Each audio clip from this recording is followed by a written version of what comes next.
This is a continuation of the biotechnology notes from chapter 12 of your textbook. Today's notes are going to round out the biotechnology chapter with talking about the amplification of DNA, as well as how to visualize fragments of DNA in order to determine relationships amongst individuals.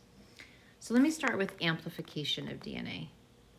Sometimes you might have a sample of DNA that's pretty minute or small.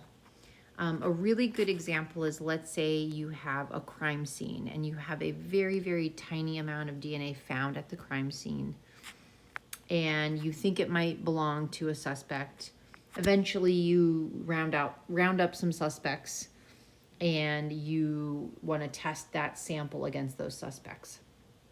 Well, you more than likely want to amplify your sample so you have a lot more to work with. And the way to do that is in a process called polymerase chain reaction, or PCR. You can think of PCR as a Xerox copying of DNA. And it actually works pretty simply. You have your source of DNA, and you need to make sure that in the tube with your source you have some free nucleotides. So you need to have some A's, T's, G's, and C's, along with sugar, the deoxyribose sugar and the phosphate. You need to have primers. You need to have DNA polymerase, a solution that it's all suspended in, which is essentially buffer, and a tube that it's all going to take place in. And there is a machine, it's called a PCR machine, that cycles temperatures, warm, cold, in a way, not really cold, but different degrees, 95, 55, and 72. And in those three different temperatures, it triggers something to happen. And the details, honestly, you don't need to know, but essentially one temperature triggers the separation of the DNA. Another temperature triggers the polymerase to begin elongation and making more DNA.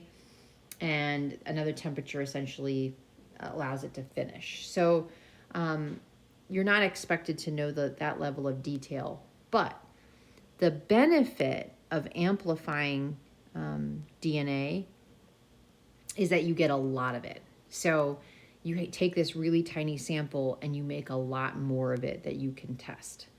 And so these thermal cyclers, you leave them overnight, and you start off with a very, very small sample, and in the next morning you have a ton of it that you can work with. So what you can then do is analyze it and visualize it. And one way to do that is with a process called gel electrophoresis. Gel electrophoresis can take DNA, and what you would do is you would actually chop it up into fragments, and I'll come back to that in just a second, and then separate those fragments based on their size. And the way that the technology essentially works is on the foundation that you're not going to have two people with the exact same DNA pattern, unless we have identical twins, but we're going to kind of keep them out in this example. So if you have, and I'm going to go back to my forensics example, let's say a suspect, we're going to call them suspect 1, another suspect number 2, and a third suspect number 3, and you've got crime scene DNA. In theory, if one of these suspects committed the crime, their DNA is going to match what was left at the crime scene. But how do you actually tell? I mean, you could sequence their DNA, but that would take a long time. Or you could do a relatively easy and inexpensive visualization of their DNA with this process called gel electrophoresis. And in theory, the suspect that matches the crime scene, that DNA is the same. Another term for gel electrophoresis you might see is DNA fingerprinting, because again, it goes on the premise that no two people have exactly the same DNA. So it's almost as if your DNA is your genetic fingerprint. So what you would do is you would take your samples and you would either need to cut them up using restriction enzymes, or you can actually use the PCR process, because the PCR process not only amplifies genes, but you can also use it to isolate certain genes. And again, you don't need to know that level of detail, but either one will get you to the end result of obtaining DNA fragments. And imagine those DNA fragments are in test tubes. So each sample is in its own tube. So I'm going to go back to my picture up here. And I'm just going to quickly change colors. So imagine suspect 1 is in its own test tube, suspect 2, 3, and 4. So those are all my samples, the crime scene. You are going to move them after you have cut them up into fragments using a very fancy, expensive eyedropper called a micropipette. And a micropipette is shown on the left. I'll talk with you how to use a micropipette another day. But essentially, it allows you to suck up your sample and move it somewhere else in a very, very accurate fashion. So unlike an eyedropper where you just kind of squeeze a bulb and then suck up a liquid and you don't really know how much you're dealing with, a micropipette, you can set it to suck up in a very, very specific amount of liquid, and then you can move it somewhere else and you know exactly how much liquid you've moved. So you would move your samples into what's called an e-gel. And a picture of an e-gel is shown down here. An e-gel literally is a jelly-like substance made of a sugar called agarose, and it's in a plastic cassette that has some holes at one end, and those holes are called wells. You'll move your samples into those wells, which they show here, and this e-gel is snapped into a housing that allows you to run electricity through it. And electrophoresis works on the premise that DNA is negatively charged. And so if DNA is negatively charged, which it is, as you run electricity through this gel, the DNA is actually going to move from negative toward positive. So it actually will be, you can think of it as run to red. The DNA will move to the red or positive pole of your e-gel. The fragments are going to separate based on their size. Larger fragments, because they are larger, are going to tend to lag behind smaller fragments.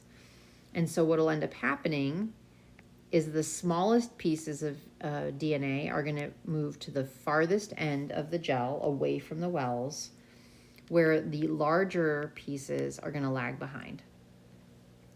And the result of your gel is going to look like the diagram on the left. This is a cartoon diagram of an e-gel, but it's pretty accurate in how it would look when you're done and you get your results. The first well here is going to have a ladder. So essentially, you know, it can help you identify the size of the fragments you're dealing with. And then your samples will be in other wells. And you'll notice that you have a BP here. BP means base pair. So the largest fragments are 1,200 base pairs long, and the smallest fragments in this sample are 100 base pairs long. So again, notice that the small ones move the farthest, and the large fragments lag behind, and they're going to be found closer to the wells that you loaded the samples into. Now, Bands, which these are called bands, on the e-gel. Bands are made up of fragments of DNA, as I mentioned before, but notice how they all look the same in the e-gel in your results. You can't use the size of the band itself to determine the actual size of the fragment. The bands all are going to look very similar, but the band that doesn't move as far is going to be made up of larger fragments than a band that moves farther, which is going to be made up of smaller fragments. Now, what are the applications of electrophoresis? Ultimately, you're comparing genetic samples from two different sources. And if you do that, two or more, I should say, if you do that, you could be looking, with forensics, you could be comparing suspects to a crime scene. You could have applications of paternity. So if you have unknown paternity, you could use electrophoresis. And a child is going to have bands in common with both of their parents. So the more bands in common, the more likelihood that that unknown father possibly fathered a child. You could analyze the genomes of viruses and new evolving viruses to already known viruses and how related they are. Similarly, you could compare unknown species or new species, newly discovered species, to known species. And you also could potentially utilize the technology to analyze bones of ancient organisms or even ancient humans to determine relationships or lineages. And there's more. These are just a few of the applications that this technology is used for. So again, this is called DNA fingerprinting. Lastly, I wanted to go over some environmental and ethical concerns of biotechnology, GMOs, and bioengineered organisms. There are many, many benefits to bioengineered organisms, but on the flip side, there are also some arguments that there are some concerns, either environmentally or ethically. And again, I'm just going to touch upon a few here. Oftentimes, bioengineering farming can put smaller family farms out of business because large-scale corporate agricultural productions can begin to produce a product much faster, and they will essentially push out some of these smaller farms that do things the more conventional way. So that's a concern. You end up getting these really big companies that have control over a product instead of a lot of different individual farmers that possibly would have more competition, but do things like in a more, quote unquote, natural way where they're just growing a chicken that might take longer to grow. And it might be a little bit smaller, but it's not genetically modified. And, in theory, this chicken might just be a natural chicken. It's healthy, it's living its life in a, grass and air and being outdoors.